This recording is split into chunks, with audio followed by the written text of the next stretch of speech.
Falls Planning Board.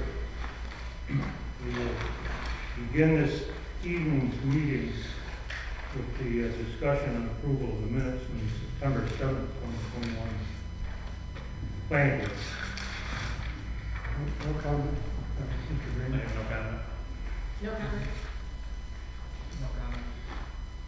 I just had one comment that I had made to, on page 19, it was the one that I made the presentation for, and I just made note that I recused myself from the board at that time. Good. That's it. Thanks, man. Sullivan? No comment. No comment. No comment.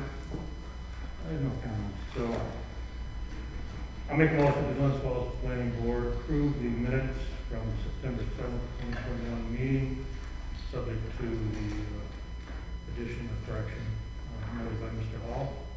Second? All in favor? Aye. Thank you. Okay. Before we start, item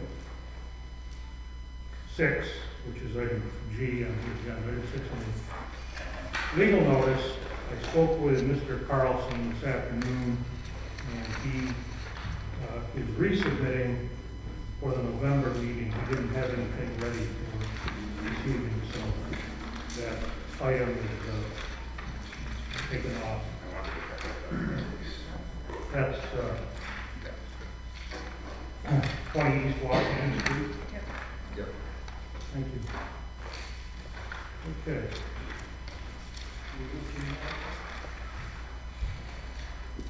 Under new business, we begin with Sarah and Brendan Ryan, owners of tax map,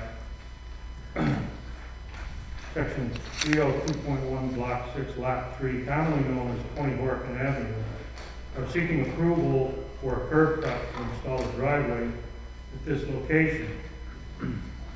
Pursuant to city zoning, chapter 220, section 220-48A, subpart 2, this application required an advisory opinion by the planning board to the common council. Is there anyone here representing this application? Would you please step up? Yes, please.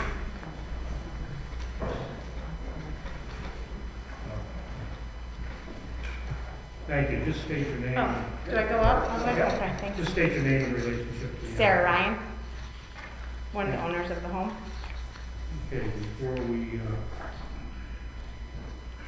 begin the review, is there anything that you care to say or add? No, I guess our main purpose of installing the driveway is really, the biggest purpose is to make a safer yard for our kids. We have 2 little girls.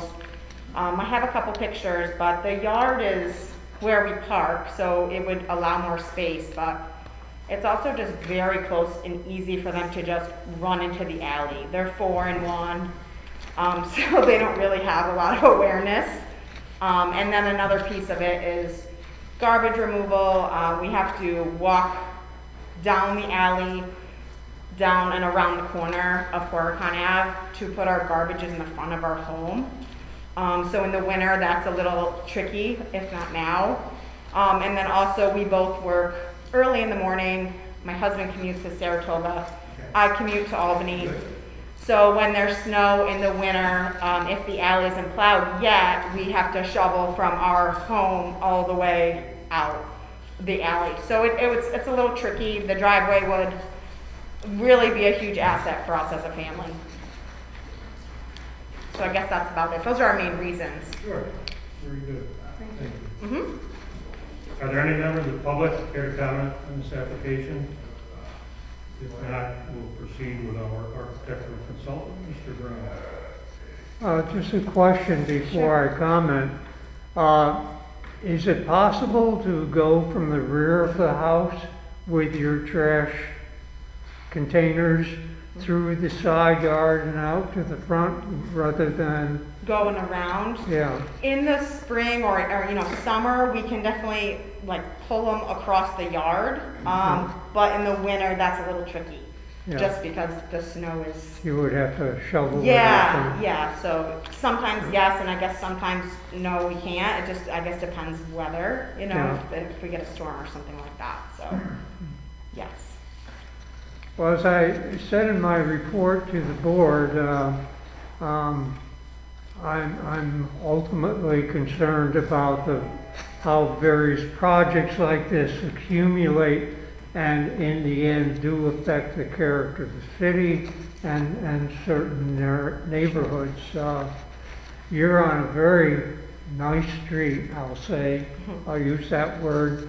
You know, I think if I look around, in my opinion, there's less than a dozen streets in Glens Falls that are like the 3 avenues in your neighborhood, the ones on the north side of the cemetery, city cemetery, where you have large lots and very attractive homes. Sure. So I always look and want to look for options about how to achieve something. Sure.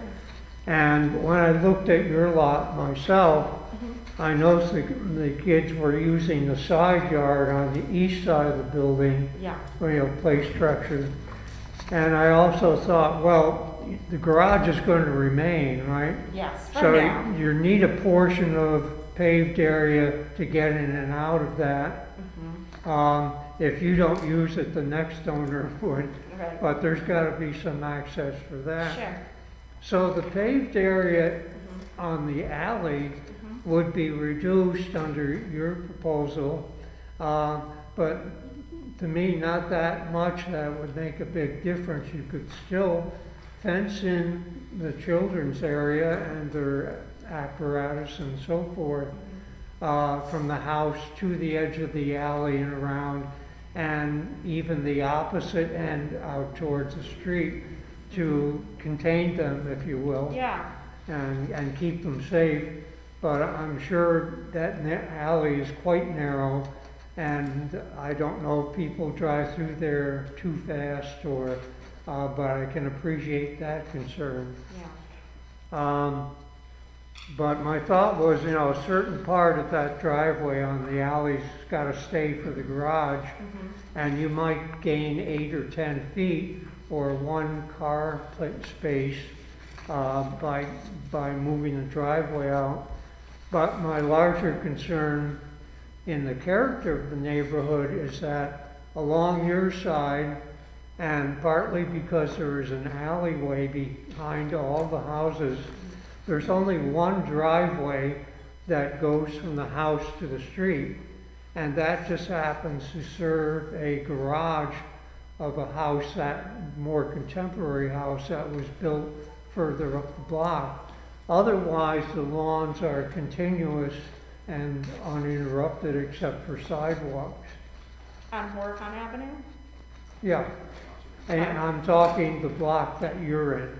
Okay, On the opposite side of the street where they don't have an alley, yes, there's, you know, single Yeah. lane driveway yeah, a lot of going driveways. into a garage or something like that. Right, And it's usually garages rather than open parking. So my concern was looking for the option of how you can get enough space for the children and secure them and take it from there. And that, and try and help preserve the sorry, this is my husband. nature of the Horicon Avenue on that south side. Right, So that is my intention to the board. Very good, thank you. We proceed with, city engineer had one comment, says, consider adding green stormwater practices to mitigate the increase in impervious area. Fire department had no comment, and our attorney likewise had no comment. With that said, we'll proceed with the planning board. I'll start with Ms. Andrews. no comment. Thank you. Ms. No Lynn, questions or comments? Mr. Hall. So I'm just looking at Google Earth and taking a trip down the street, Dan, and I've, so far on that side of the street, I've counted 8 different houses that have driveways coming out on that side, including the 2 adjacent properties. So I really don't see that it's a big issue for them to ask for this. I understand that some of the places do have the street coming in, you know, they've got the alleyway in the back. I have an in-law who's on Coolidge, who's on the opposite side of that, and uses that same alleyway. And I agree with you, it's very narrow. It's one of the last ones to be plowed, typically. And it gets very, very tough in the winter. So I think, did you guys already cut some grass at one point that was through there? Or is that's the next house up, I think? There was another house that had already started to do that. Oh, okay. Yeah, we had So- some trees and stuff taken. That's what it was, yeah. Yeah, just Yeah. trying to open up a little room, yeah. So, I mean, honestly, I think that what you're asking for is, you know, I can understand why you want to do that, and it looks like that's been done several times, so I think the precedent's already been set. And, you know, in my mind, I'm good with it. Awesome, thank you. Thank you, Mr. Hall. I tend to agree with Dan, with the alleys. I like how those are made and that people do access. I live on an alley, so I understand. And I think that it does look nicer that way, and there are garbage places that do pick up on the alley. But I do see your point too, and there other people have done it before, so I think it would, personally, I think it would be nicer to keep the green space in the front and keep the lawn like that. I think especially on the alley ones because they are unique, but I don't know. Mr. Green. I agree with Ethan and his view of it. I went up down the street. There were a lot of driveways there. There were blacktop curb cuts and there were concrete curb cuts. You know, it was a variety. It wasn't anything, you know, it was consistent in the street. So, I don't see any problem with it at all. Mr. Accardi. I have 2 questions. One is the dimensions of the driveway, 15 feet. I don't know why you have to have 15 feet. And looks like if you build that driveway, you gotta have to level it out because I think the driveway and situation here, it looks like there's drain on the neighbor's house, and neighbor's property. They tilted like that. So if you were level it out, you gotta have the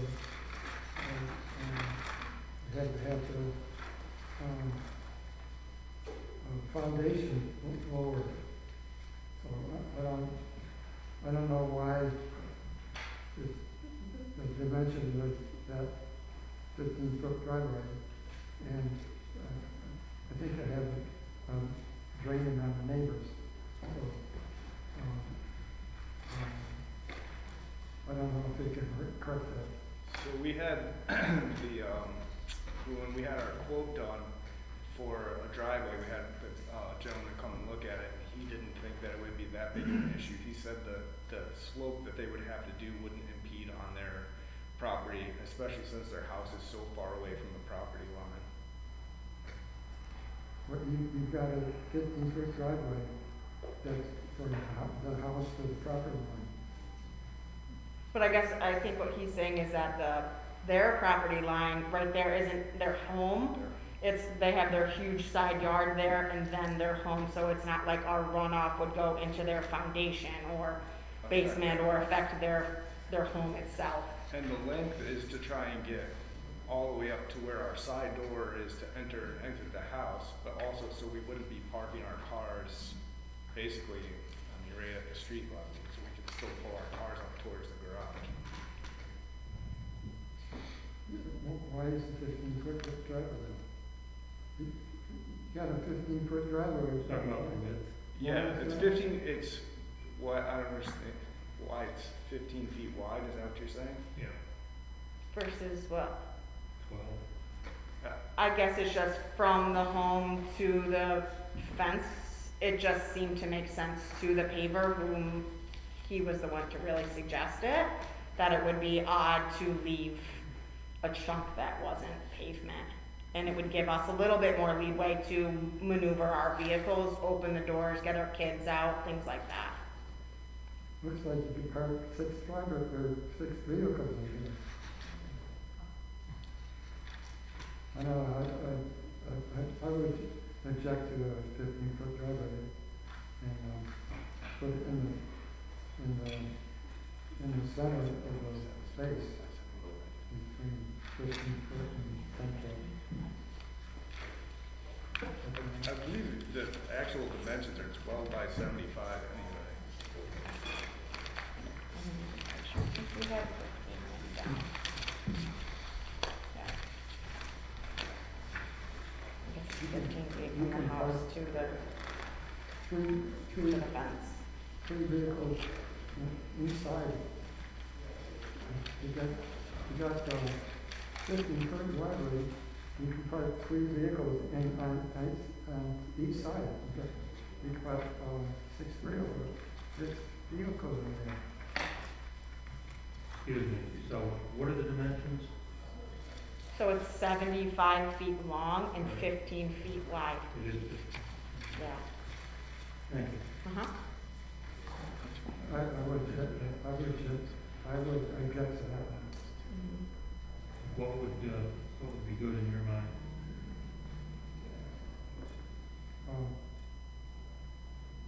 Yeah, no, I would reject that 15-foot driveway.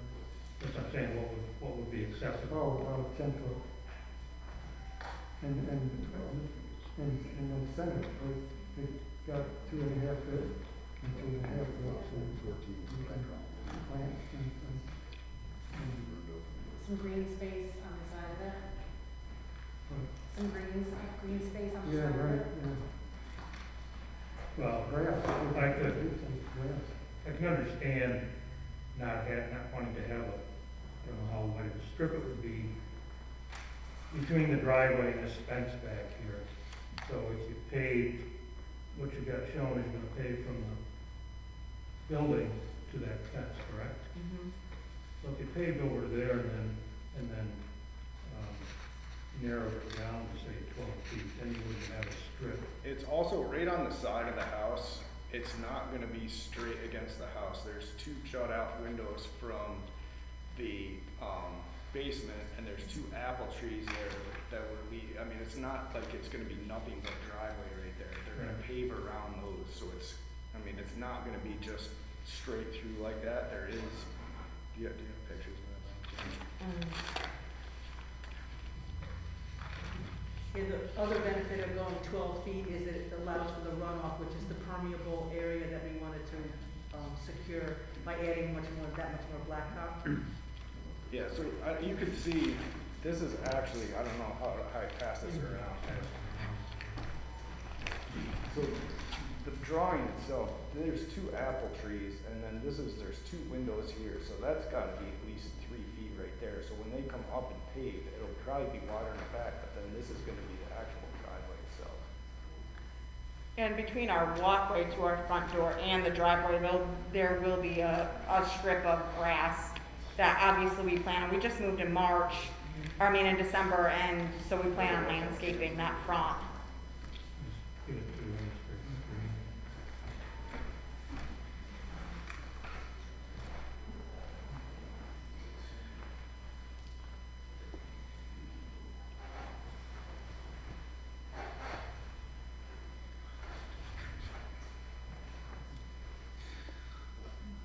What are you gonna do about your garage? Cause your entrance to your garage is coming down. Yeah, we don't use it for our vehicles, so we use it for like storage and things like that for our children, all of their stuff mostly.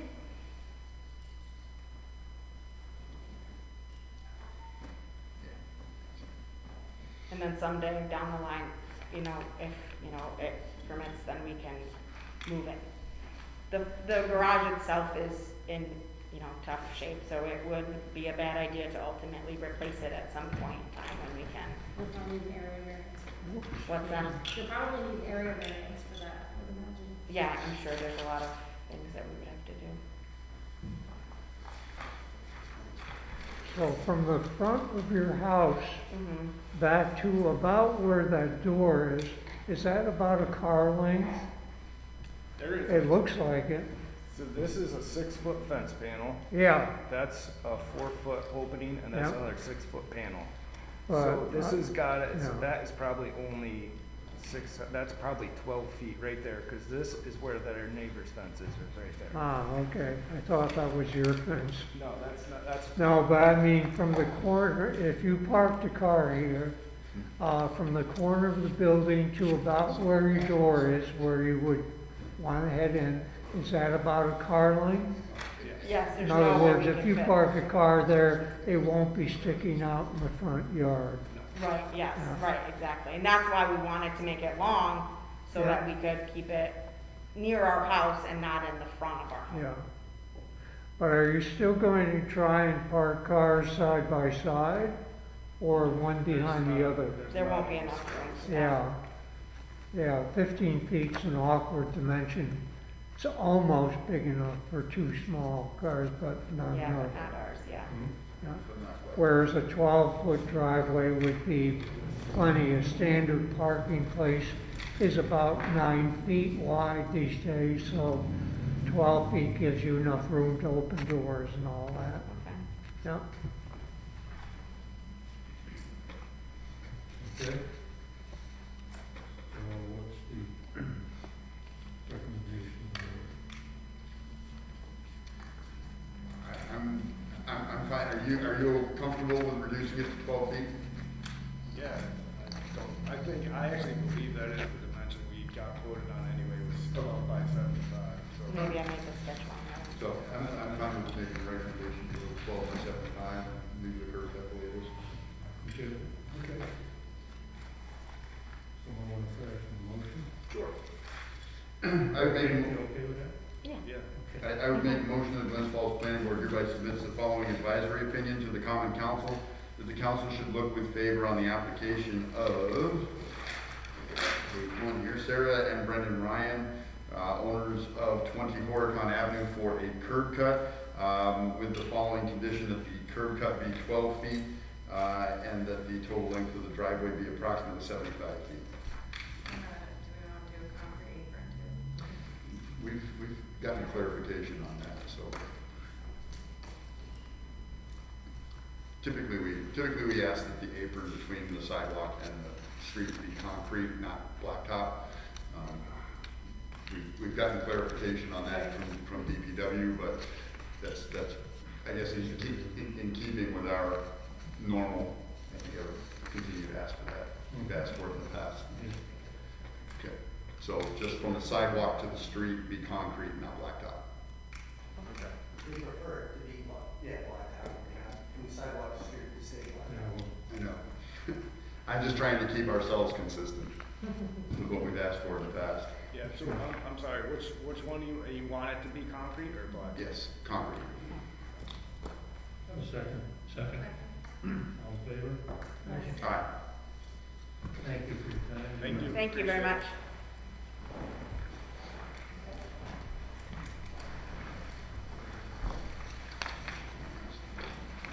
Yeah, I know.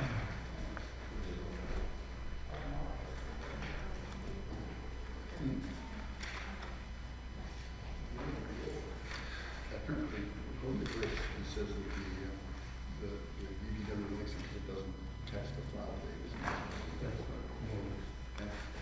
All right, the next item, Stephen Hill, owner of tax map number, section Yes. 303.13, lot 4, lot 7, commonly known as 125 Cooper Street, seeking approval for a curb cut and install a driveway at this location.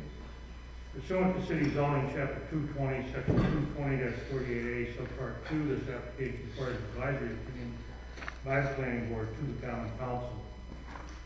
And you are, Stephen Hill. Mr. Hill. Anything you care to add or? I think what we're trying to accomplish is just to actually get a two-car garage and some additional storage for our house. And we have to do a substantial new driveway to accomplish that. Very good.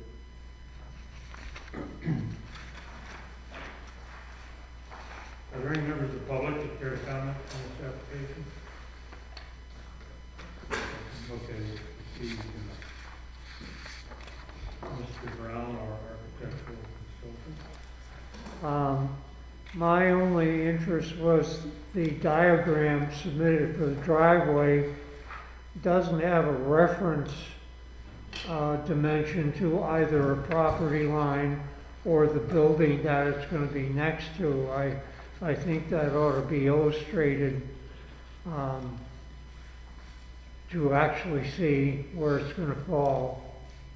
Can I submit this to take a look at? This is my homemade drawing that got my building permit. Pass it around. Yeah. Homemade is okay. It's actually from the property line towards Sanford Street. The driveway would be 14 feet approximately from the property line. Very good.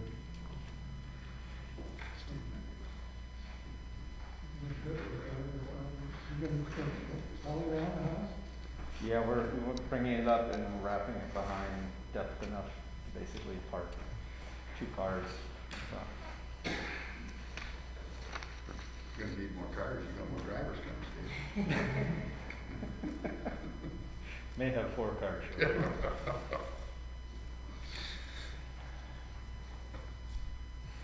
it, Mr. Brown? That's it. Thank Yeah. you. Thank you for your comment.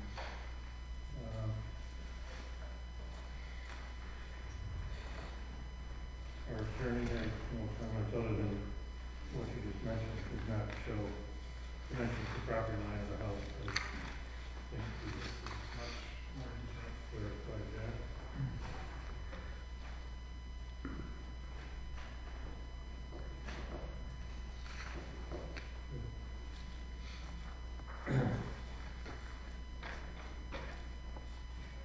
Okay.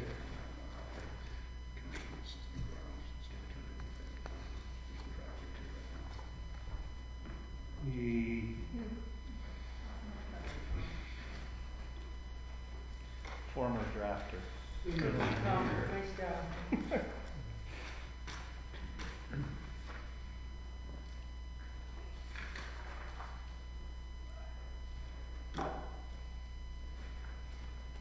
city engineer said, I don't know why, it says, is this 123 Cooper Street? We have, the lot is 125 by mortgage. I grew up in that house when my family moved in 1980, and it was numbered 123. At some point, 70, 80 years ago, I think there was some transfer of property, or we were a dual lot, and So 125 became 123. everybody who mailed, or the mail post office knows it is 123, but it is legally 125. It's a weird. Okay. He says, will this replace an existing driveway? Yes, it is, and we will be pulling up that driveway as soon as the asphalt goes down for the new one, and improving the front yard where the current one is. His last comment says, if granted, consider adding green stormwater practices to mitigate the increase in impervious area. You're familiar with those? Could be a little swale, grass swale, plantings, that. Oh, sure. You know, just to take some of the runoff and capture it instead of going. Yeah, our lot is raised from our neighbors, and we have if we put where the driveway is meant to go, there's gonna be pretty good green, there's 2 very large trees there, and we can certainly put some bushes, and our contractor who will do the asphalt has already mentioned that as well, so that will certainly be part of it. Okay, good. The chief, fire department has no comment. So, that said, I'm over here with Mr. Riccardi. No comment.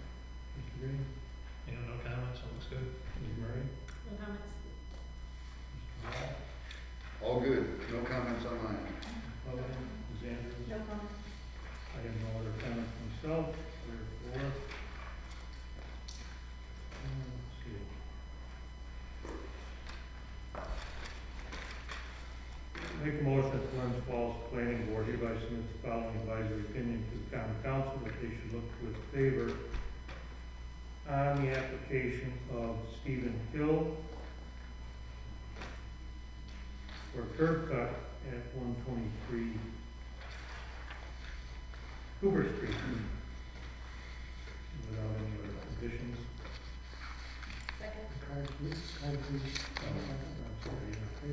Yes, he has that noted actually on his plan.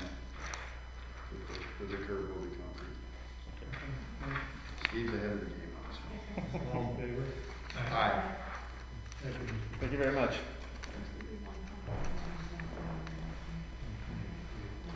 Quick question, do I have to do anything after? I'll check No. it out when you're inspection. Okay, thank you.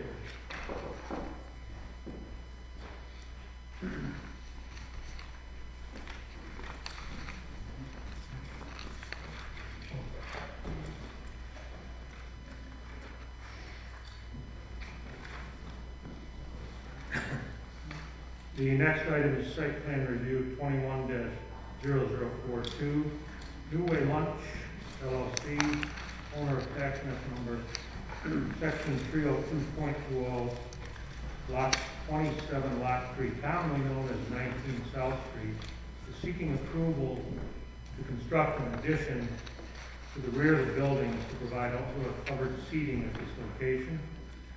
Pursuant to City Code, Chapter 220, Section 220-19B, this application requires planning board review and approval.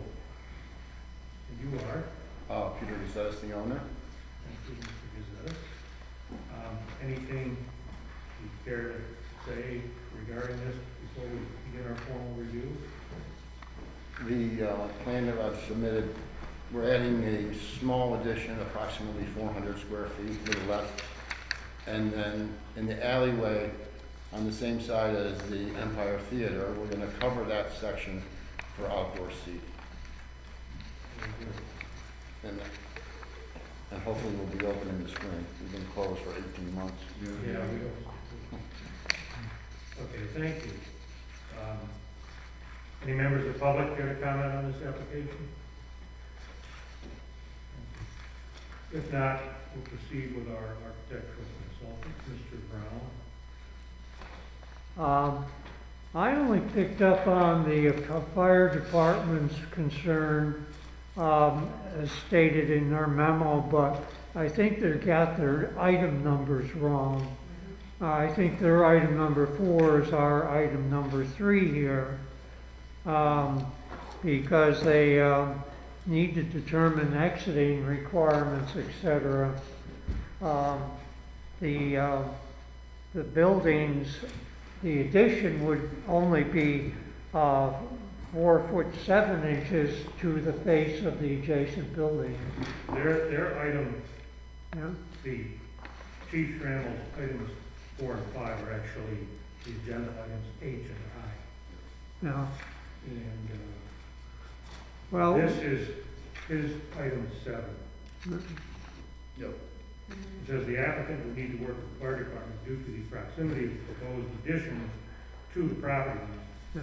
Buildings within 5 feet of the property line are subject to fire rating requirements.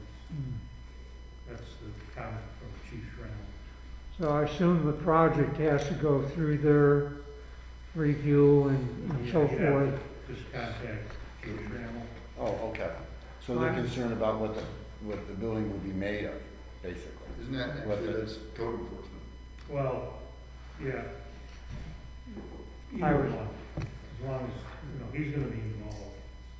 So I should call the chief and talk to You can go to, or talk to Mr. Chris. Gander. It would go right through Chris. Okay. I was concerned, as stated, about the fire escape on the larger building, which descends down and provides a fire emergency for that building, and also the exit coming out of the adjacent building, which is literally 6 inches away from the property line.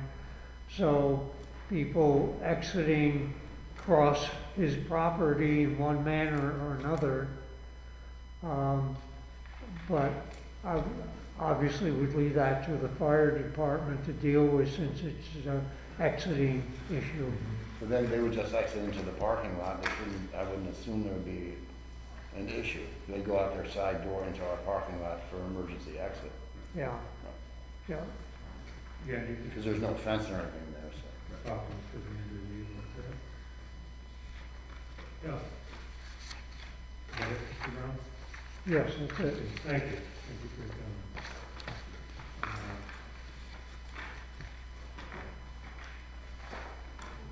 So, our attorney, Mr. Fitzgerald, no comments and no secret review required. Less than 4,000 square feet by 2. The city engineer says, and consider adding green stormwater practices in the dumpster enclosure. Oh, and the dumpster's not there anymore, even in the back. And there is some drainage back there in the back corner where the dumpster would be. There's no dumpster there now. Dumpster's gone, you're not putting one there. Oh, we will eventually, again, once we're in operation. But that'll be in the back, as you're facing the building, would be in the back left-hand corner, and there's already drainage there. It's out in the corner on the side where the pavilion is. Thank you.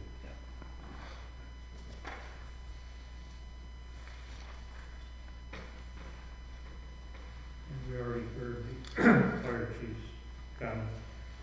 So we'll begin with Ms. Andrews. I was wondering, I think you're gonna lose your handicap spot in the parking? No, No, it's. that handicap spot will remain exactly where it is, Okay, by the back door there, okay, because we're building on the other side of that. right. Okay, so when you come in the driveway and around into the parking lot, it would be the first space right by the back door. That won't change. Good. That was my only question. Thank you. Ms. Bowman. No questions or comments? No, I had a similar concern with the exiting on that fire escape, but after stopping over and looking at the plan, stopping over and looking at it, you can see where that actually comes down and is Yeah. it's- well it's outside of away- where away you from are, that area, yes. within that edge. I do agree that you'll have to do some work with Chris, because you're right up against the edge of your property line. It's just, Right. it's making it non-combustible. It's fairly straightforward. The existing building is either brick or block, right? Well, it's blocked with the. With a stucco on the with outside. stucco, With the fascia, the insulation fascia, and then the stucco Yeah. over it. Yeah, so I mean, it'll be something similar to that, Right. for sure. Outside of that, no, I think it's gonna be a good addition, and the exterior dining is gonna certainly help you out, would have, kept the opening as much as you could have now. Right. Yeah, I'm in favor of it. Thank you, I agree, I think it's gonna be a great project, I have no concerns. thank you.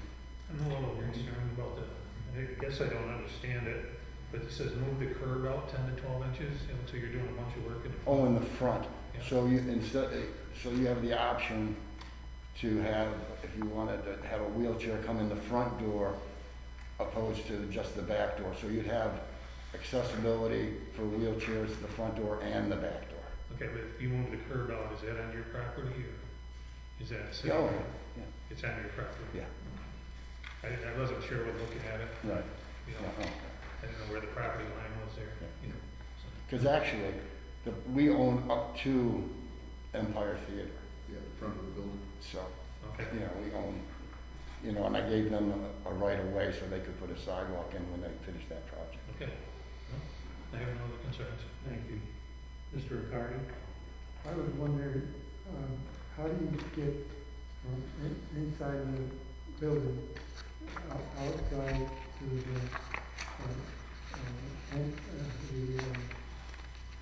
covered area? You have it go around the house? You mean as far as servicing the customers goes, or there'll be a door, Or and where the addition comes out, there'll be a door facing the covered area, so a wait staff would be able to come through that door to wait on the customer. that's my questions, that's my questions. Okay, thank you. I have no other questions, comments, it's not been covered.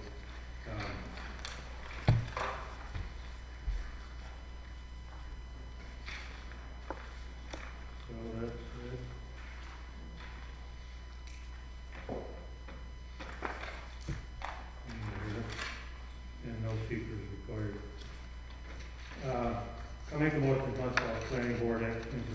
site plan review, hereby grant site plan approval for the project identified as New Way Lunch, LLC, New Way South LLC, is that? Yeah, that's just our LLC, New England, yeah, it's just one of them, because they're all separate. Right. I want to make sure I get the right one Yeah. on this resolution. Excuse me, I'm sorry. Located at 21 South Street, as presented at the meeting of 5 October 2021. Are there any additional conditions? Did it get fire department approval? Yeah, address the fire buildings codes, questions, concerns. Okay. Second, Second. all in favor? Aye. Good luck. Okay, thank you. Thank you. Appreciate it. Thank you for your time.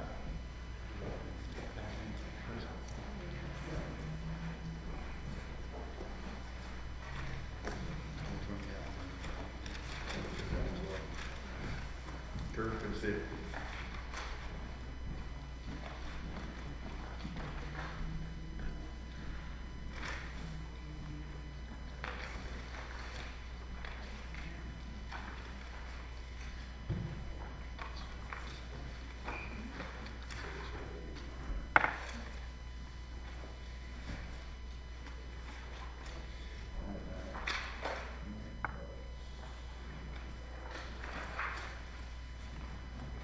Okay.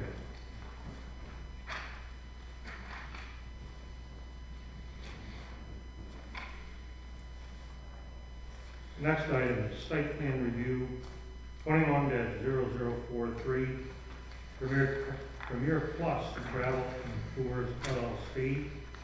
Under contract to purchase tax map number section 303.17, block 21, lot 16, commonly known as 154 Warren Street, is seeking approval to operate a travel agency and van service at this location. Pursuant to City Code, Chapter 220, Sections 220-17C, Subpart 3, and 220-17C, Subpart 17, this application requires planning board review and approval. And you are? I'm Dawn Bittiscombe. We did, my son and I did purchase the property last week, so we currently own it. And you're the owner of Premier Plus Travel and Tours? There's two different businesses. One's a travel agency, it's Premier Plus Travel. I've been in business 7 years. Oh, I'm sorry.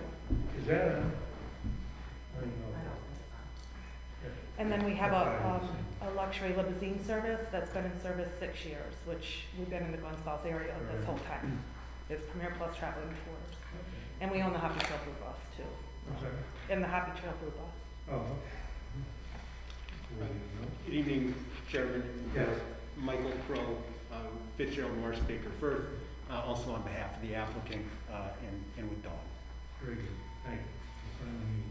Yes, nice to meet you. That's kind of inside thing. So, are there any members of the public that care to comment on this application? No? Thank you.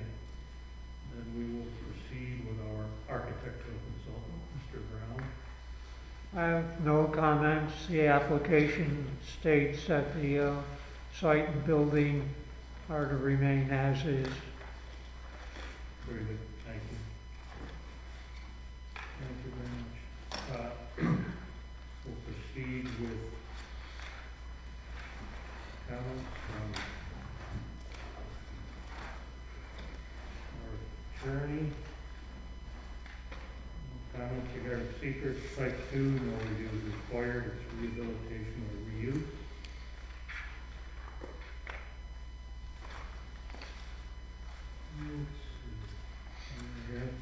Comments from the city engineer, we can get these glasses let's see. No engineering comments. And from the fire department, no comment. That said, we'll proceed with the planning board, Mr. Ricardo. The only thing I, wondering, there's no site plan here, there's no, so I don't know if you want to address it or not. There's no layout for parking and stuff like that. And again, just to, I think, address the comment, we had not done an engineering drawing or plan of the property, essentially due to the fact that there are no changes in, the exterior of the building, the width of the stalls, the amount of the stalls, literally no exterior changes or alterations to the property in any fashion. And so we were seeking, I guess, a waiver of the requirement for a formal site plan.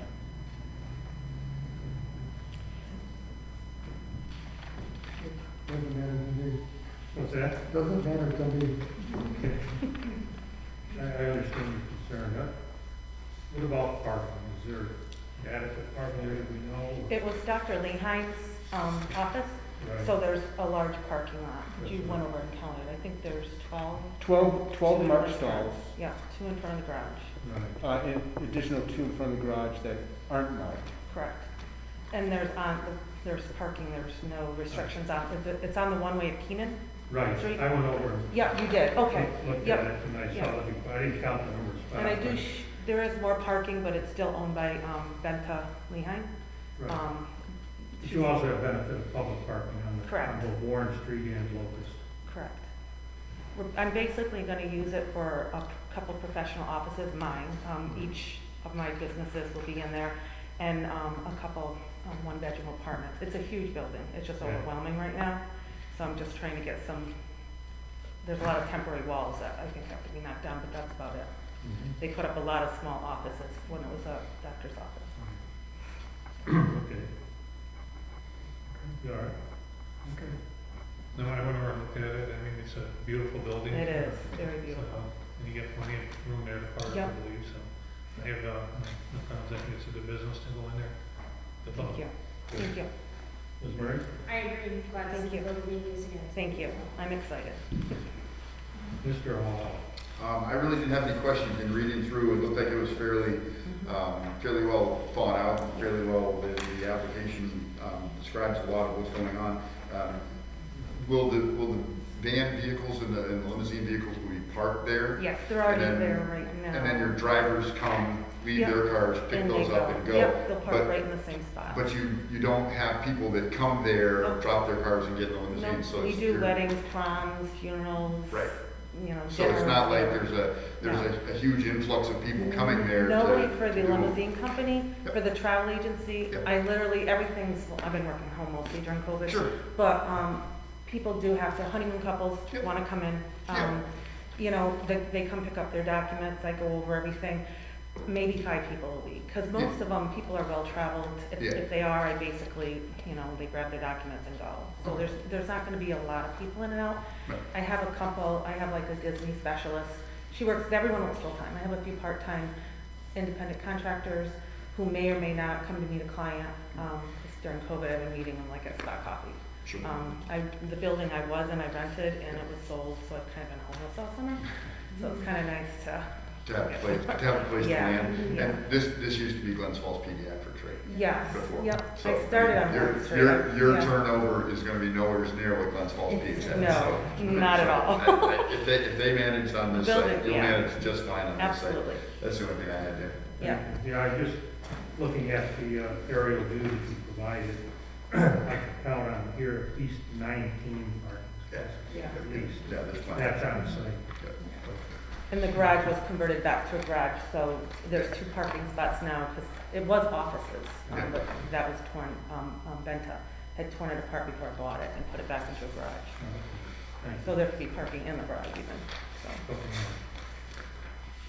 No questions or comments? Ms. Andrews? No questions or comments? No, questions been answered, if I have any, parking. they're adequate. That's it. You know, a motion regarding site plan review. I'd make a motion, Glens Falls Planning Board, acting as the board of site plan review, hereby grants site plan approval for the project identified as Premier Plus Travel and Tours LLC, who is now the owner of 154 Warren Street, as presented at the meeting of 5 October 2021, with no amendments or conditions. Have a second? Second. Murray? All in favor? Aye. Good luck. Good. Thank you, guys. Aside from those site plan, well done. Thank you. Thank you very much. Yeah.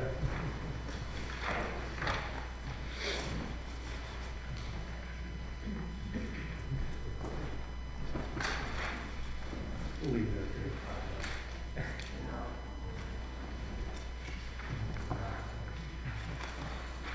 there. Anyway, okay, the next item, proposed before we get started, I will recuse myself from this, but I'll read through it.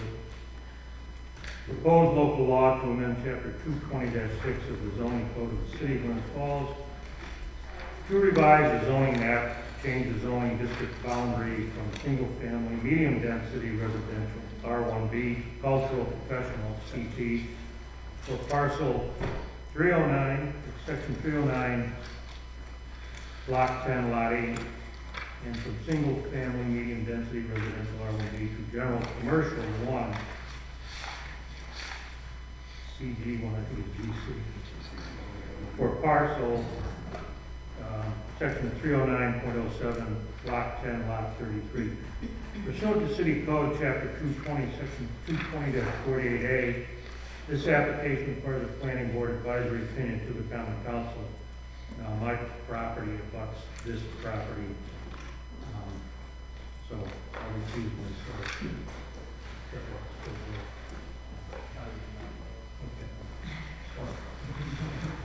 Okay. All right, so I recuse myself, Mr. Hall, if you Certainly.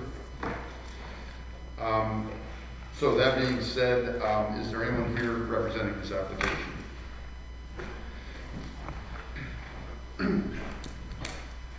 Good evening, folks. John Wright with Bartlett, Compton, Stewart and Rhodes here in Glens Falls. I'm here with Chris Turnier, who's the CFO of Hudson Headwaters. You folks all have actually a little more history with this project than I do, having discussed it at length back in August. I think you'll all remember that. What we have is essentially a site that's about 4.5 acres that's made up of two parcels. One that's about 3.8, the other that's about 0.65 acres. So you'll recall that the prior proposal that this board considered and discussed was to amend the zoning map to rezone both parcels to a general commercial, a GC1 zoning district. And I read through the minutes. I know that everybody sitting here weighed in on that, and at the end of the day, you'll recall that this board looked upon that proposal with disfavor, and the main reason being that, from my reading of the minutes, perhaps your recollection is different, but that the GC1 zone, this board did not want to see that directly abut at the R1B zone that it surrounds in the LaRose and Southwestern Ave Street area. So rather than just going to the Common Council after the planning board's consideration and lack of recommendation, what Hudson Headwaters has done is kind of go back to the drawing board and take that 3.8 acres and make that cultural professional, and that's where the medical office building would be. And so that's the bulk of the site. It would be that cultural professional zoning classification, and I know Mr. Hall went through the allowable uses in both of those districts during the last meeting, and certainly in the CP zoning, the uses are a little less intense than what's allowed in the GC1. For the roughly 0.65 acre parcel. You'll recall that part of the proposal is to have a pharmacy that would service the patients that will use the medical center. The proposal now is to keep that small parcel in the GC zoning classification. Well, it would change to the GC, but it would be completely surrounded by the remainder of the site and completely buffered by that cultural professional zoning classification. The pharmacy would be about 2,500 square feet in size on the 0.65 acre parcel. And that was in direct response to this board's concern about the lack of any buffer. Given the uses that exist in that area, you've got Gateway Dermatology, you've got the optometrists in that area.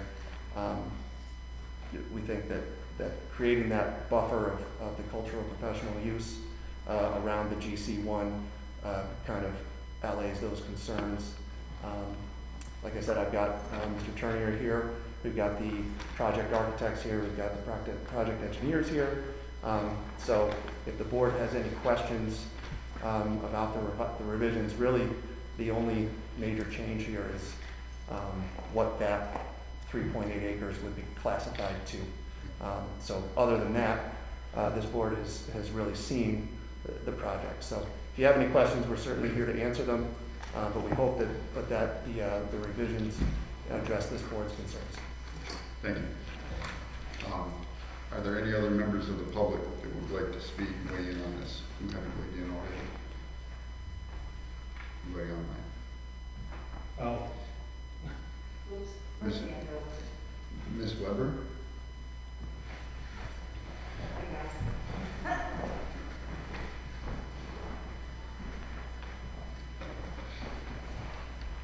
Tina Weber, 16 James Court, next to the proposed change in a lot, because we can't call it Hudson Headwater yet. Yet. I know you guys can't hear me, so I'm going to turn around because they all know what I'm going to say anyways. But I want to say that I've worked with you guys. You guys have all been up. I've been up there and met with numerous people. I think I have, right. So I'm pleased to see that it's gone to cultural professional. I'm glad to see that you're being good neighbors. You're mowing. You're willing to put the 8-foot fence up, which is what I've asked for. I've seen the trees. I'm in favor of it now that it's cultural professional. And I want to continue to work with you guys for all the other little niches and stuff that's going to be moving on. That said, I still don't think we need another, what is it? Pharmacy, but say that. Thank you.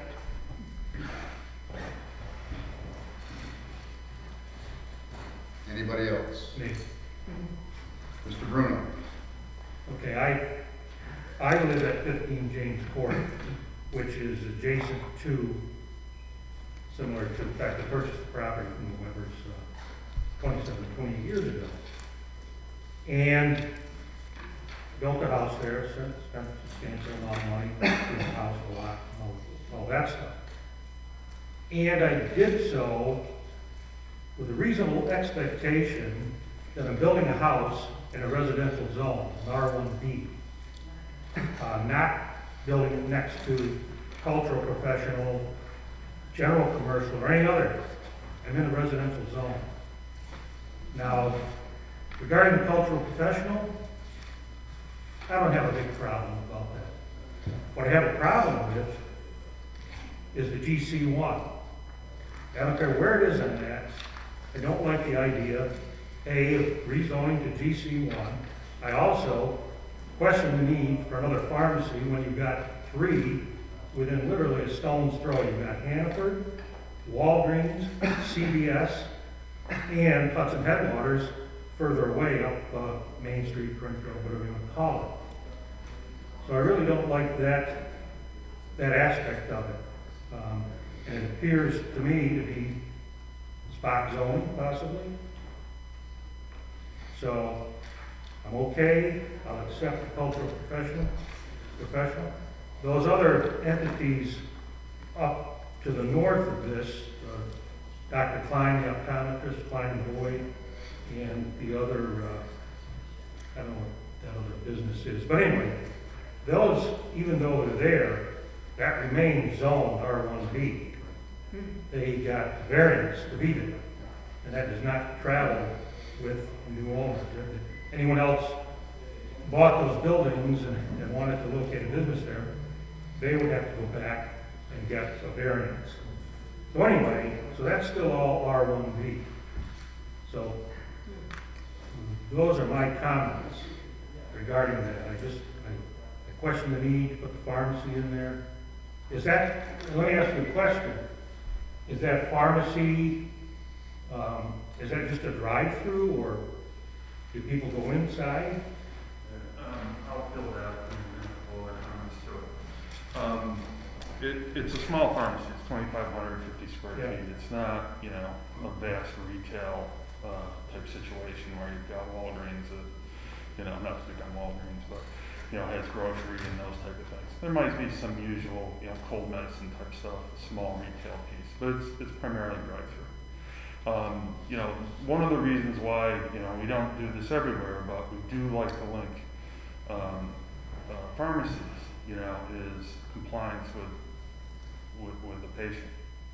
They have access to it. Now, you could say they have access to CVS and so on, but there's a convenience factor. And so we're always trying to make, when we diagnose somebody with some kind of disease and they need drugs, we're linking them. We're trying to get them to use the drugs. Yes, it can also be a profit center. I'm not going to say it's not. So there are reasons, that we link that together in a business model. It's not unusual. We do have, other areas that have pharmacy, but it's not in every location. But yeah, it would primarily be a drive-through. So people would come out, get in their car, the script would go over. It's a matter of convenience. They would get on their medicines, hopefully get better. But it's not that bad. But retail is not going to be, in terms of, health and beauty aid and those type of things, that's not really what we're there for. So it's the same as getting in your car and driving over to CVS, Walgreens, Rite Aid over here, whatever. And again, it's patient convenience on our end. What we're not going to do is change somebody's ability to go elsewhere. They have choice. Just like they have choice not to use Hudson Headwaters in the end anyway. So, but that is the business model we often use. Thank you. Thank you. I don't have any. So, with all that being said, again, we have to go back to what we were charged with. As a board, we were being charged with looking at the rezoning of specific parcels of property within the city of Glens Falls. We have to take the proposed project out of the picture. We can't, similar to how we've done in the past with other projects, we know that there's a project that's on the board that if this rezoning goes through, will then come back to us as that. I just wanted to read, and I've asked the question several times, and I've got an answer. I just want to read the definition of spot zoning, and this comes from the Zoning and Comprehensive Plan, which is part of New York State's Division of Local Government Services. Spot zoning refers to the rezoning of a parcel of land to a use category different from the surrounding area, usually to benefit a single owner or a single development interest. Size of the parcel is relevant, but not determinative. Illegal spot zoning occurs whenever the change is other than part of a well-considered and comprehensive plan calculated to serve the general welfare of the community. A review of the relevant cases reveals that spot zoning is the antithesis of zoning undertaken in accordance with a well-considered plan. The landmark case of the field of spot zoning is Rogers versus the Village of Tarrytown, in which the Court of Appeals defined the rezoning of a relatively small parcel of land in terms of comprehensive planning requirement. Thus, the relevant inquiry is not whether the particular zoning under attack consists of areas fixed within larger areas of different use, but whether it is accomplished for the benefit of an individual owner rather than pursuant to the comprehensive plan for the general welfare of the community. Now, that being said, the way I'm looking at what we've been charged with is to look at one very specific parcel, a very small parcel of land, and can change the zoning of just that one parcel to a GC1 zone. And by my reading of what I've just read to you, I think that is the very definition of spot zoning. I would have no issue saying that the entire parcel could, having a recommendation to the Common Council to rezone everything as CP, cultural professional, but it's my belief that in reading that portion of this, that is the very definition of spot zoning, and I would not feel comfortable myself putting forward an advisory opinion to the Common Council to rezone. I think that we would be giving them bad advice to do that. And I will let the members of the board, Ms. Andrews. Just for the point of information, is there a comprehensive plan for the city? There is not a comprehensive plan. There's not a master plan, but we do have a zoning plan. You have a zoning plan? We have a zoning code and we have a zoning map. Okay, So thank you. those are the items that we looked at for that. Thank you. That was my only concern. Ms. Coleman? So I have a concern with, changing that one parcel to GC1. So then, Ms. Murray? I agree with what you said also, and I do think that, I don't think it's a good idea to change that one. I don't think we want those uses tied to that, forever. I think that it's a bad idea, and I agree that it's something that needs a definition clearly. Mr. Green? I agree too, I totally agree. You know, it's spaz zone, it sounds like spaz zone, so, yeah. Okay. Mr. Carter? I'm opposed to spot zoning, and that it is spot zoning, if you, go on Western Avenue. But I'm also, opposed to extending the CP zone too.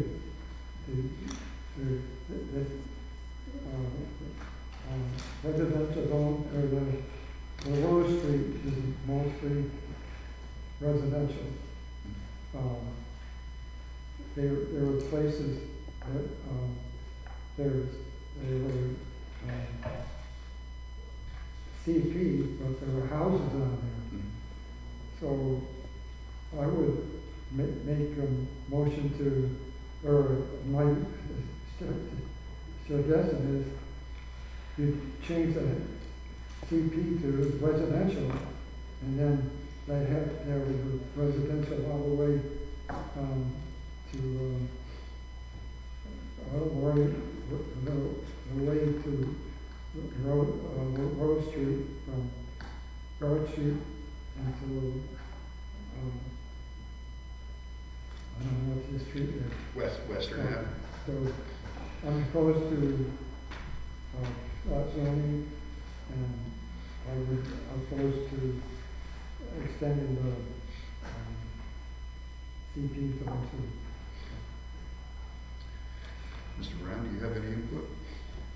Yes, I wonder why in former times, former common councils, why a master plan was paid for but never adopted. Why a comprehensive plan was paid for and never adopted. That would bring us to a more defined position here. I've had spot zoning on my street, but I'm one person and I'm not a millionaire to go to court about it. But it does happen, and it's driven by the market and everything else. So I'm sympathetic to the idea that this is spot zoning. I'm not an expert, but that's the way I feel, that's the way I've seen it happen in the city. The plans have changed because with the building now, it's, But we have to take this, we have to take that completely out of our, yeah, but. out of our reasoning at this They point. they can change the plans to something else, so. Correct. So, I would oppose that too. Yep.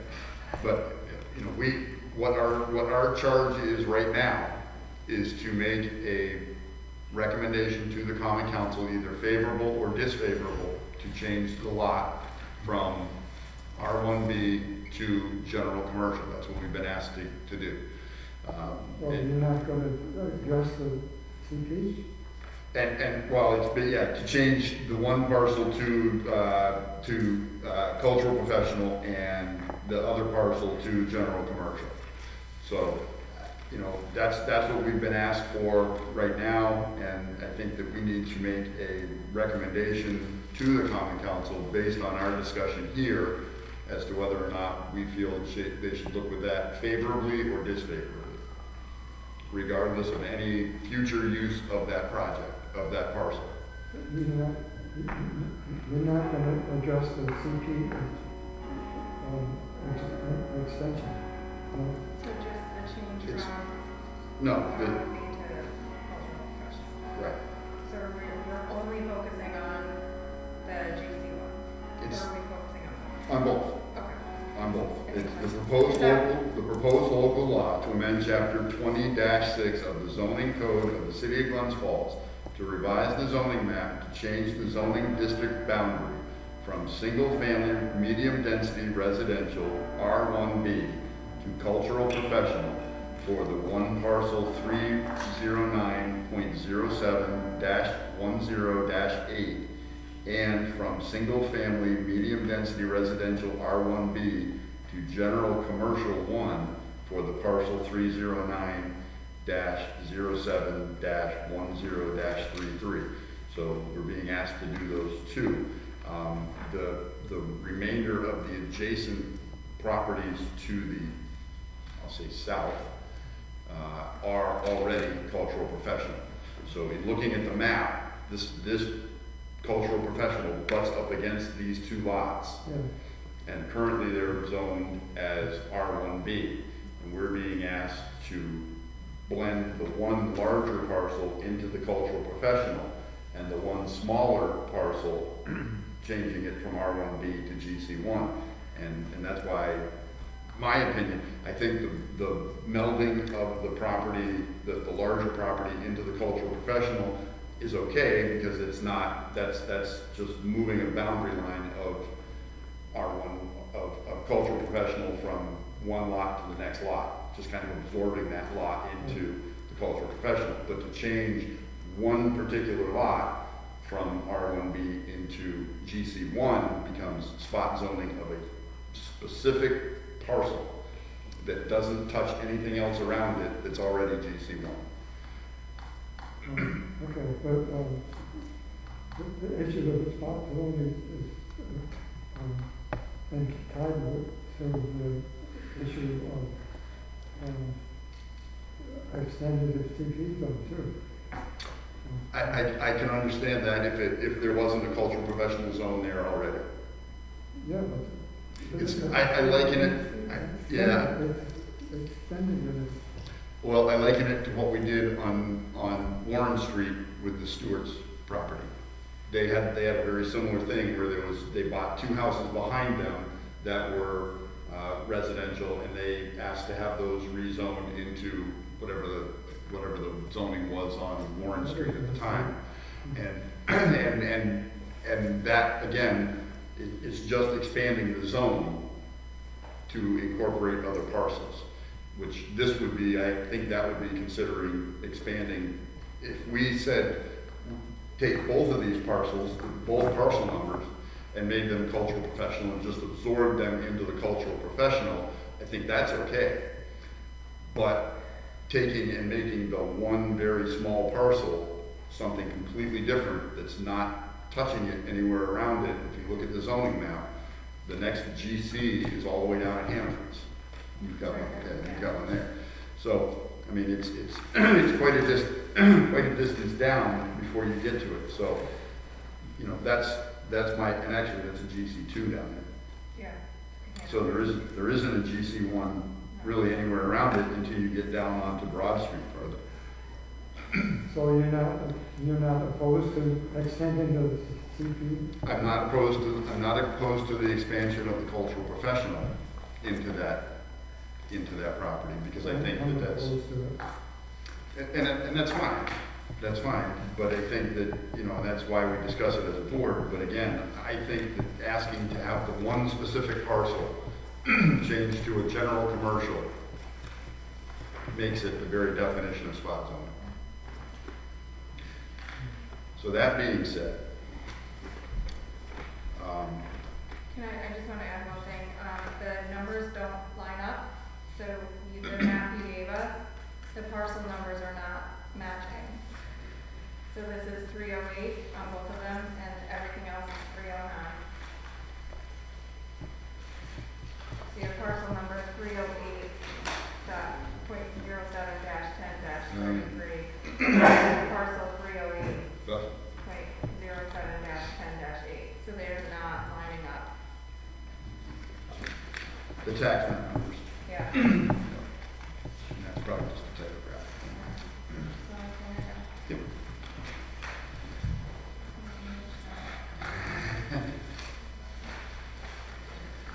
So that being said, I would make a motion that the Glens Falls Planning Board hereby submits the following advisory opinion to the Common Council.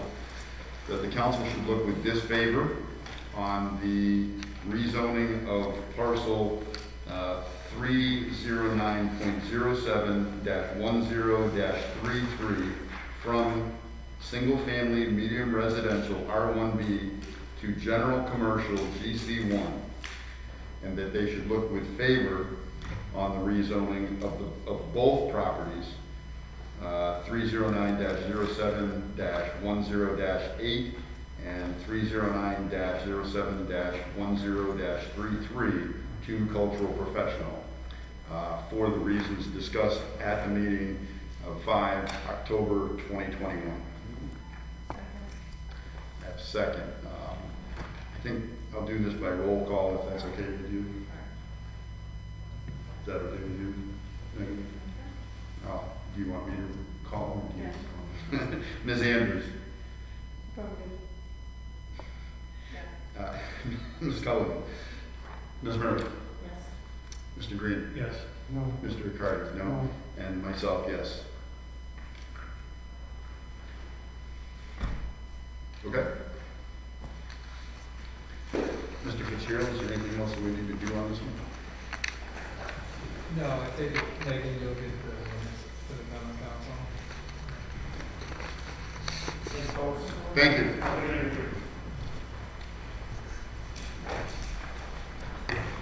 You don't need secret, because it's just an advisory. Right. I didn't know if there was anything that went along with that or not. So, and Mr. Bruno, you were too. Yes. Thank you. Good job. Thank you.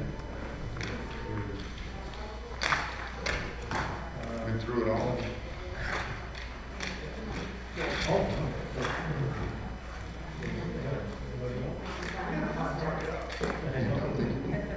Oh, I tried to go through as fast as I could. Okay. The next item is site plan review 21-0044. Thomas Elliott, contract lessee of AGF Associates LLC, owner of tax map number section 302.20, block 7, lot 5, commonly known as 428 Glens Street. And I'll stop here to note the address given on the site plan review application is 420. That's the name of the proposed development. I don't know why. But anyway, seeking approval to convert this mixed-use property into an apartment building with 4 residential units at this location. Pursuant to City Code, Chapter 220, Section 220-15D, Subpart 2, this application requires planning board review and approval. Mr. Bruno, before we get too far along in this, I just want to make it known that Mr. Elliott is a client of mine. I'm not involved in this project personally, but I do work for Tom. If anybody has an issue with me reviewing this, I will recuse myself. Otherwise, I will just make my comments known. I don't think you stand to gain anything. I don't. So, I just wanted that. Thank you. I wanted that known that Mr. Elliott is a Full client. disclosure. Yep. Full disclosure. So, is there anyone here representing this application? Just one. Hello, everyone. Hello. My name is Mark Levac. I'm brokering the sale. And Tom regrets he couldn't be here this evening. He's in Florida. But I'm here to talk about the project and answer any questions. Very good. Thank you. Is there anything you care to say about the project? If you're familiar with the property, it's a former medical practice on the first floor. There are currently 2 apartments on the second floor. The 2 apartments are both 1-bedroom apartments. They are currently occupied and in use.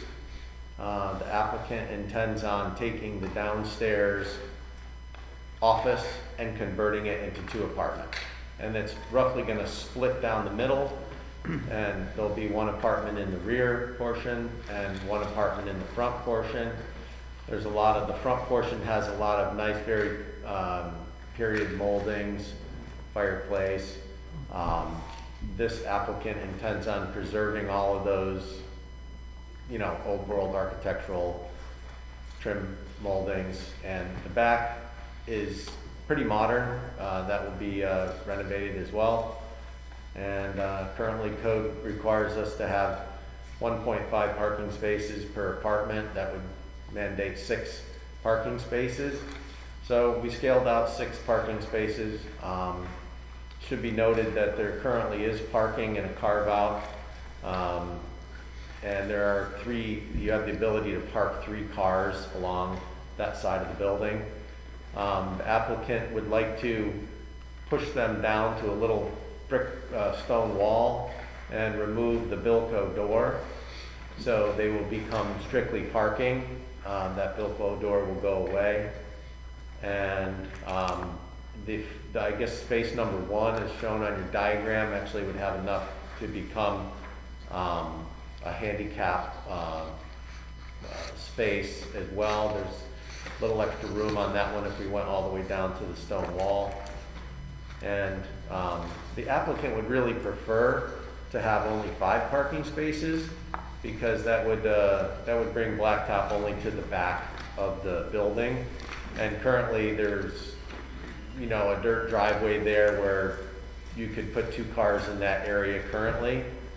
The applicant intends on improving the backyard with some hardscape improvements, like, you know, a patio or, you know, an outside conversation area, something to that effect. So he'd prefer less blacktop and thinks he could make it work nicely with 4 parking spaces, 4 apartments. Actually 4 apartments, 5 parking spaces, and 1 apartment would have 2 parking spaces. Those would be the 2 tandem spaces. So if it were a couple renting the apartment, that would be, you know, best for them to have spaces in tandem where one could go out and move for the other within the apartment, and the other 3 apartments would have 1 parking spot. So that's the desire, and that's the proposed layout of the new parking. Very good. Thank you. Are there any members of the public that care to comment? Anybody? No. Thank you. That said, there are no public comments. We'll proceed with our architect, Mr. Brown. My only interest was to verify that there's no exterior changes to the building, no windows, no No exterior changes. Okay. And I do think the board should have some kind of drawing or sketch of the proposed parking in its finished form. Yeah, we have it. It was given to us today. It wasn't in our Okay. package, but. Okay, I was not given it. But as long as we have a parking plan. It's the second page. What about exterior lighting for the parking area? The applicant doesn't propose to add any, but if a wall pack unit were required or a sconce on the side of the building, that could certainly be added. As long as it was shielded from the public. Sure. area, yeah. No, that was my only concerns. Okay, thank you.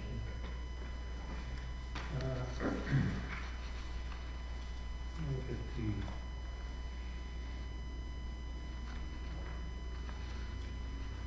city engineer's comment was consider adding green storm water practices to mitigate increased impervious area.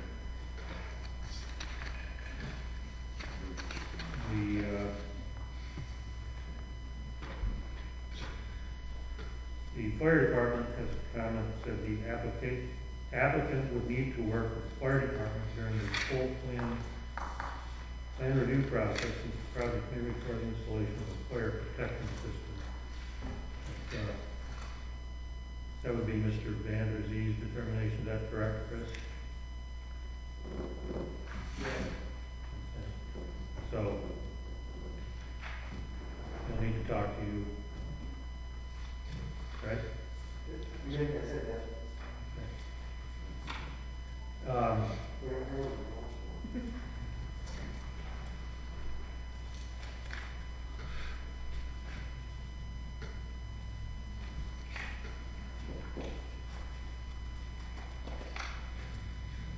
and for attorney, it says, type 2 seeker, no review required, rehabilitation reuse and another comment.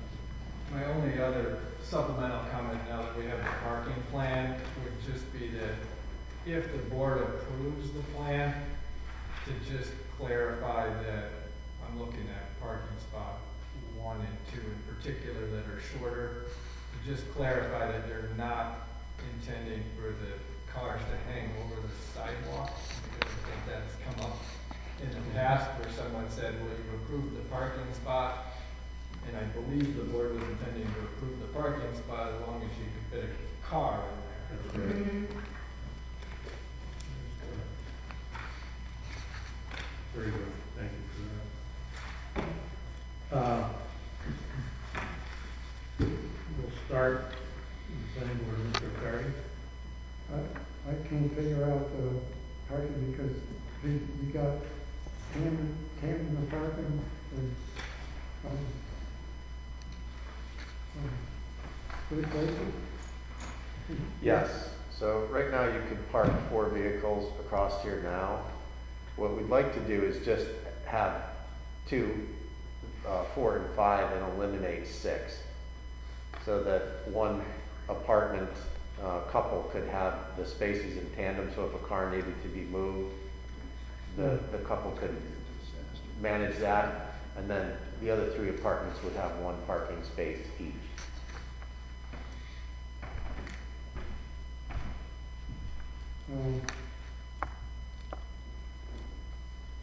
Okay. I don't know, they can't guarantee that anyway. So what happens with the curves, you have a four, Yeah, it's currently an open curb. yeah, but it, not necessarily in the future, right? Well, it would stay the way it is.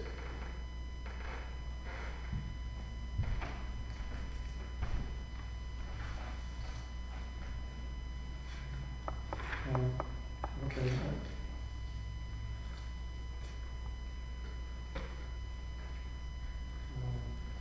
Okay,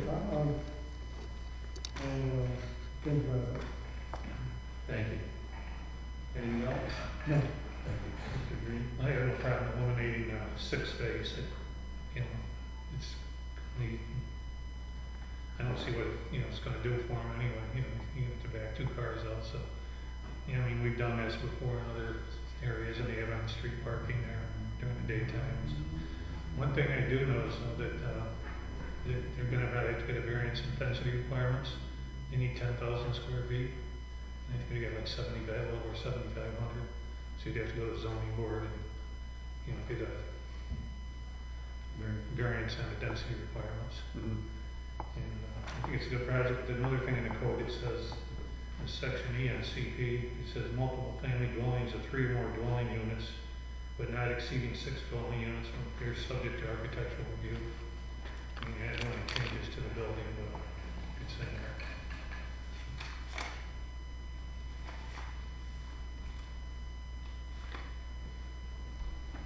So we're gonna have, how many apartments altogether? 4. Currently 2, adding 2. It's 2,500 square feet per apartment. Right.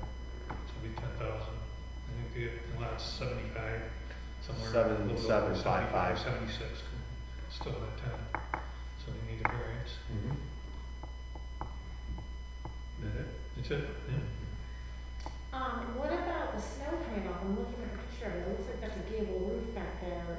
Won't it dump right on those cars there?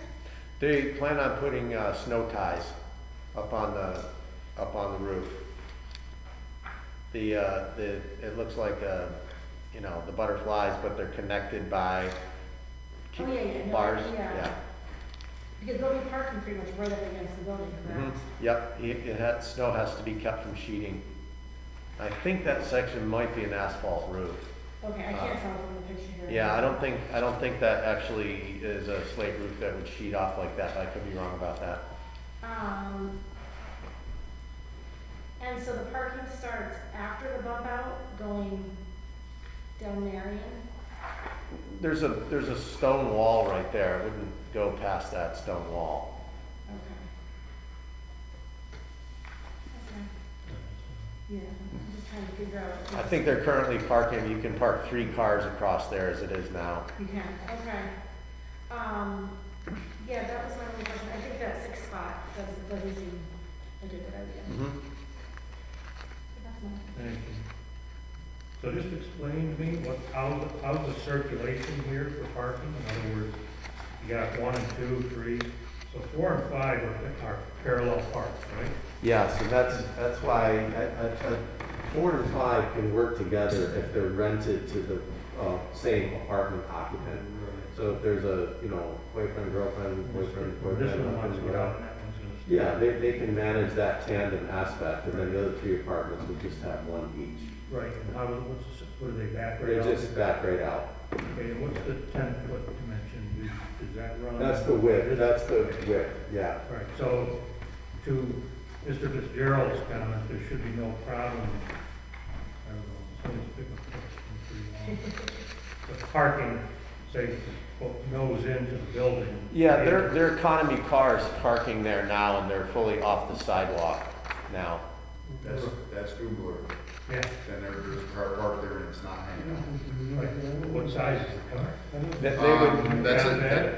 As Mr. Fitzgerald said, it would have to mandate to be an economy car that wouldn't exceed the length of the parking lot, and that, the applicant would certainly agree to that. That's a Nissan Sentra. 4-door. That's a 4-door. I know my Yukon XL won't fit in there. No. That's what I was thinking. Okay, thank you. That was basically my comment or question. I think it's probably pretty good use of the building, but Mr. Hall. So, Mark, are they 1-bedroom apartments? 1-bedroom, 4 1-bedroom apartments. 4 1-bedroom apartments. Yep. So that really, in my mind, lends itself to saying you're not renting it to 2 separate people. You're going to be renting it to a single person or a couple. Which I think I have less issue with the parking if it's 4 1-bedroom apartments than say if it was 4 2-bedroom apartments.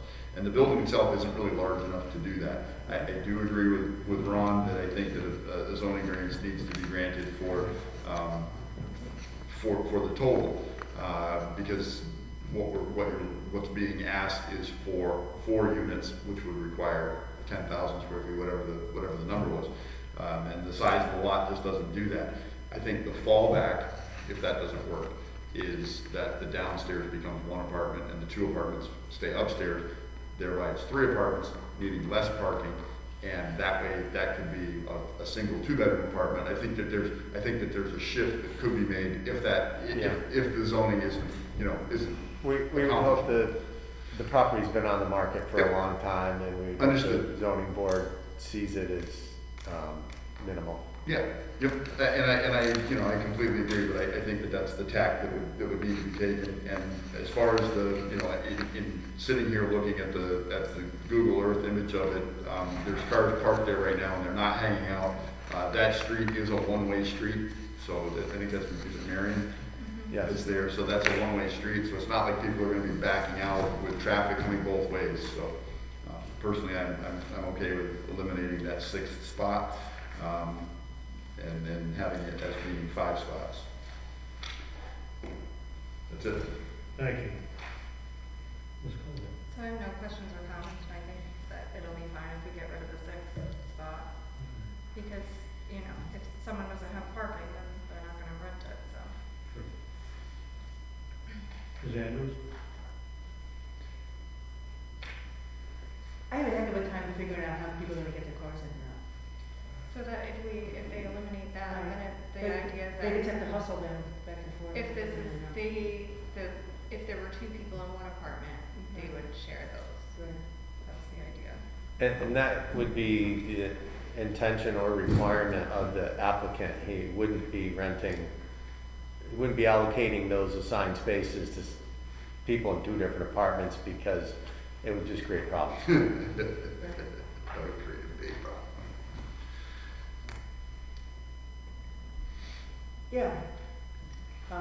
I don't like the idea of not having enough parking spaces, so perhaps the idea of having a 2-bedroom, I don't know what the zoning parking requirement is if you have a 2-bedroom apartment. It doesn't matter. It doesn't matter. It's 1.5 per apartment. Per apartment, okay. Doesn't say how many bedrooms. So if you reduce it to 3 apartments, then you reduce it to 5, 4.5 or 5, something like that, and then you'd be under the thing. I'd feel a little more comfortable with that.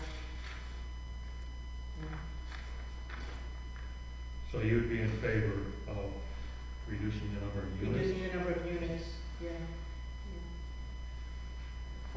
Which would reduce the amount of work. Well, the economic math doesn't work as well on 3 apartments as it does on 4. And I'd like to say that Tom Elliott is someone who's new to the community. He owned property in Bolton Landing. The gentleman owns 35 bars from Sarasota on up into the Panhandle. He's a super creative guy. I sold him recently 12 Warren Street, and he completely renovated, put in new kitchens, cabinets, and has a very stylized apartment that he occupies for his own use in August while he's in town. And he's Airbnb-ing it out and is enjoying a lot of great success with that right now. He has a premium lister handling everything for him, and everything's running totally seamlessly. So it's really utilizing, bringing new people into downtown. Subsequent to that, I sold him the Tire Antiques building, and he's currently seeking to renovate that to bring a new storefront. We're talking to 2 prospective tenants to fill the former Tire Antiques building right now, and he proposes to do apartments above that. And he has a really cool vision for making it a 2-story apartment. He's a definite design and style guy. He loves the architecture on 428, and I know he'll do a great job of turning that office building that's currently vacant for I don't know how many years now into 2 nice apartments. He's an artist. He has a hobby, renovates Airstream trailers and makes them unique, and looking to bring that concept to the area as well. So, and these are 3 deals that we put together, and honestly, there's like 3 or 4 more that we're trying to put together. So, I would ask that I'm thankful that he's here buying property and renovating them in Glens Falls. What's that? We got Sagamore Street. Well, that's not gonna work in the end, because part of it's in Glens Falls. Oh, Fenimore?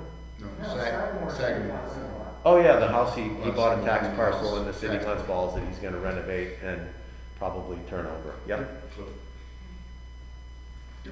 As a renter, and perhaps the only renter here, I'm concerned with out-of-town landlords and property management and, you know, rents going up a lot and, Well, we have a housing shortage in the area. We have an abundance of office space. There's about 250,000 square feet of vacant office space. these are all considered gonna be luxury apartments, aren't they? No, it's workforce housing. You know, he's meeting the market price. You know, you can renovate an apartment and have it look like something, but if you renovate it with some color and art, and it just stylizes it, and he's very good at that. It doesn't necessarily mean it's gonna be, Because the Warren Street place is pretty hot, it's not your run-of-the-mill apartment. No, he inherited the whole design the way it was. He put a new kitchen in. The kitchen wasn't really functional, so he changed the kitchen around. Other than that, it's colors and design and chalk painted furniture. He's doing a great job with that, actually. But out-of-town landlords, we need out-of-town landlords. We need out-of-town money. We need out-of-town investment. It's, you know, if they do it right, they have a local premium lister who's responsible for, you know, screening tenants and making sure the place is turned over properly, you know, managing it. And, you know, I think he's pretty plugged in. He's a native to the area in that he's got a place up at Lake George, and he spends a lot of time in the summer here. And we've put in a lot of affordable housing in the last few years in Glens Falls. I'm happy to see somebody come in and. There's a difference between public housing that's eligible for public and affordable housing. Absolutely. Assistance, and there's been a considerable building of assisted building, but I know for a fact that a number of apartments have flipped over and the rents went from $600 to $850 like that, with no improvements made. And I have a great concern about that. Well, I think we need to raise the bar. You know, I think there's proportionately quite a bit of affordable housing in the area. I say we need to raise it. We need to raise our region up from the top end. And honestly, this project is middle. It's middle of the road. It's not a top end project by any means. Okay. Thank you, good discussion. So, does anybody else in favor have an opinion about decreasing the number of units? Well, I think a pool of the board, but it seemed like most people were in favor of the plan as it is, striking out those 2 parking spots. Right. Sorry, striking out the 1 parking. One parking spot. You good with that? Yeah. Yes. I'm fine with that. I do agree with Juan. You'd rather have it three. I'd rather have 3, but there's still enough votes to pass it. I know Tom, it's, you know, good work for him. Okay. Well, let me just say that the apartment is, I think it's a little over 2,000 square feet in the footprint. So really to have each apartment be slightly over 1,000 square feet, that's a good sized apartment. That is good. And I can tell you this applicant is, you know, set on it being a 4-unit because of the work that he intends to do in the project, and his math is based on a 4-unit. The economics of it, so. I fully understand that. All right, so.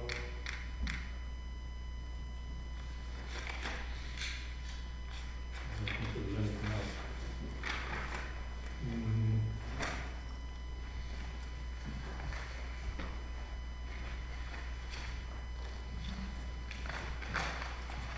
You ready for the motion?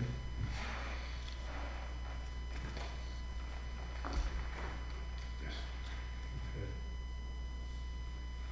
Make a motion to Glens Falls Planning Board, acting as a board of site plan review. Hereby grant site plan approval for the project identified as Thomas Elliott, contract lessee, AGF Associates LLC, located at 428 Glen Street, as presented at the meeting of 5 October 2021. I didn't write down, we didn't have any. We're going to five parking. Yes, it says the space number 6, as depicted on the site plan, the parking site plan presented today to the planning board, be eliminated. Is there anything else? And the zoning. Well, They don't overhang the, right. Yeah, don't overhang the sidewalk. And for the zoning, I would just suggest subject to any required variances, because then that's up to the code office to Correct. determine if any are required. That's how I was gonna put that out there.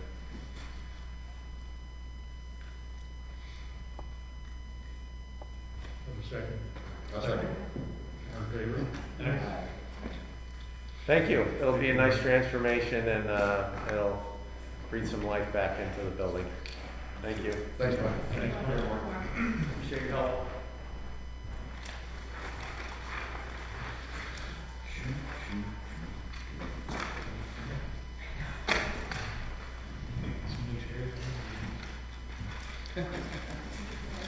This way, if the code office looked at it and determined there weren't any variances No. needed, There's nothing left to do with Steve's. Yes, there is. Just What? Steve's design. The last 2 items on our agenda.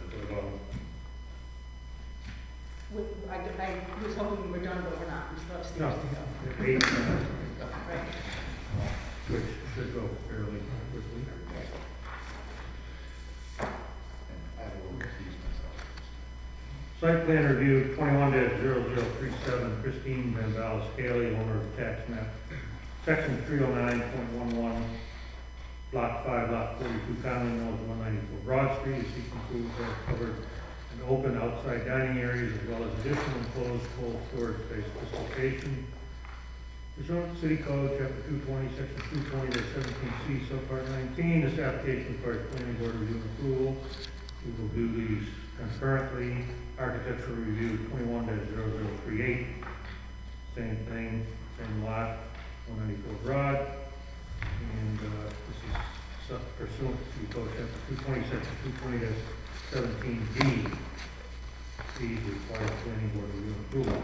Now, this is not really new business. It's old business. As you recall, we reviewed this at the September 2021 meeting. And it's back because we were awaiting comment from Warren County and the town of Queensbury due to their proximity to the county line and the town. Did you get anything on that? We got nothing back from the town of Queensbury that I'm aware of. Which is as good as an approval. Correct. And you had a favorable recommendation. Warren County is in favor. So, Can I just ask, what's the distance that it has to be to the county line? 500 feet. This is actually just the town line, not the county. Oh, I thought it was the county. So Well, it's because it goes to the town line, the county gets involved. you have to go a long ways. I see. to the county line. Yeah. You're going west. way you're in, so you have to move. Thank you. All right.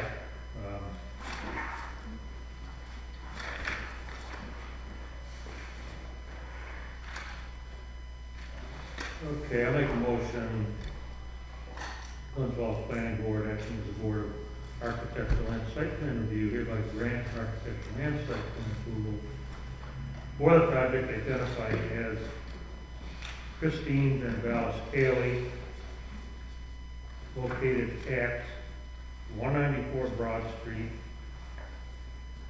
as presented at the meeting of 5 October 2021, with no additional conditions on this. Second. All in favor? Aye. Thank you. Thank you.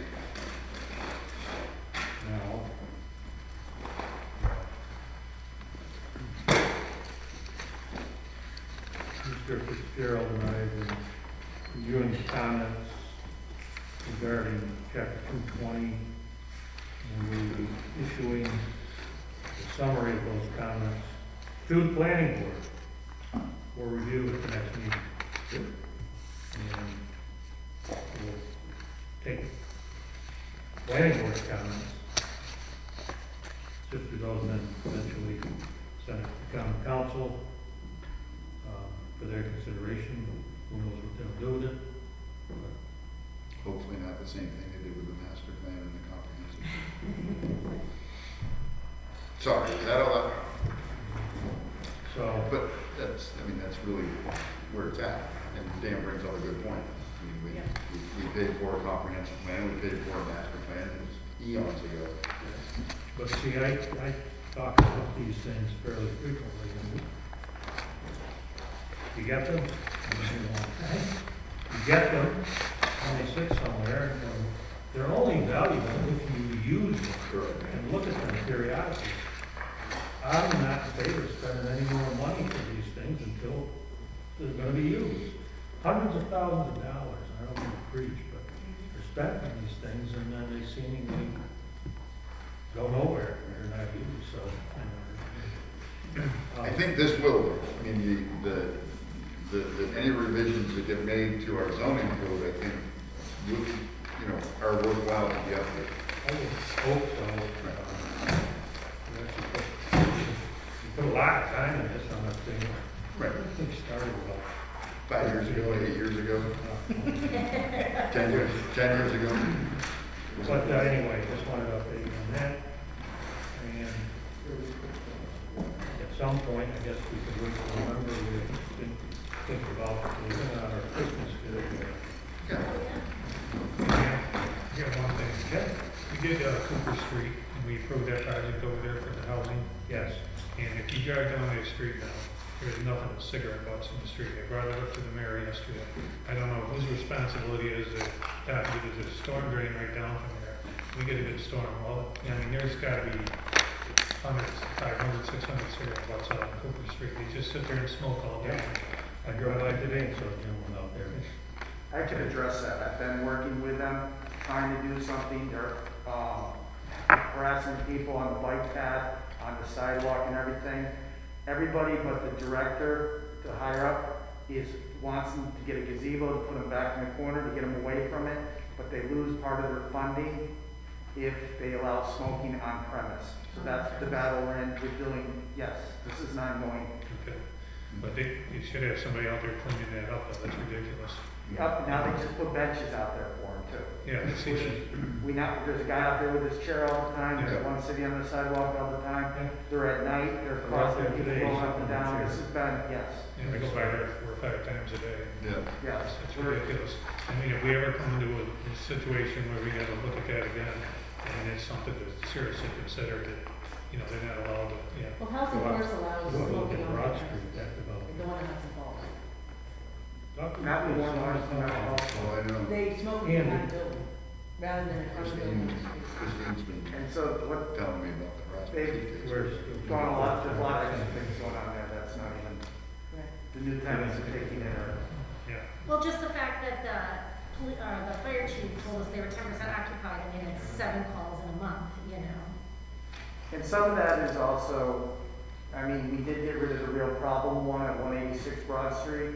We had such a high count, but it was It's one. 186 Broad Street, the new, Yeah. oh, yeah. They go over there all the time, too. We had one guy that was just brutal. We did get him out of there. There was a problem one in at 50, that several, So I'm not trying to justify it ever, these are things that are definitely taxing the system by all means. But I'm well aware of the cigarettes, the whole problem there, and what's, Thanks for pointing it out. Can the city have somebody clean it up and send a bill over to them? We're Like they do with lawns actually and stuff. trying, you're right, we're trying to deal with how we can go about that for more than, yes, for couches, for mattresses, for anything. It's actually in the common council's hands right now. Yeah, an article just came out today about it, right? About all the stuff on the road. Because, I mean, as we all know, they stood here and told us how wonderful Cooper Street was gonna be and how in control they were gonna be, and we all knew it was, you know. If they were allowed to smoke on premise and put a gazebo where they have plenty of green space, they've added more green space, they've done a lot to the property to try to keep them on there. But it's the no smoking, and if you look at that clientele, they all smoke, and not allowed, so where do they go? They go to the closest place off premise. It sounds like they need to hire somebody to clean it. I will definitely, I talk to them almost daily now about this, and I will definitely bring that up. Because that storm drain's not very far from where they No, are. All no. the cigarettes and butts are gonna wash down into the storm drain, you know, they're going into the river from there. Yeah. Why, what is it about the funding? Is it because just, Smoke-free environment, they get more money, it's all about money. You know, I saw one time a cop pull a guy over because he flipped a cigarette butt out his window and he gave him a ticket for that. Yeah. So maybe the police need to go down there and start writing some tickets to those people. Or, you know, I know John Norton's trying to do something. I know he's working on it, but. We have been with them. We have been in with them in our office. I'll make a motion that we adjourn the October 5th, 2021 planning board meeting. I'll second. All in favor? Aye. All done.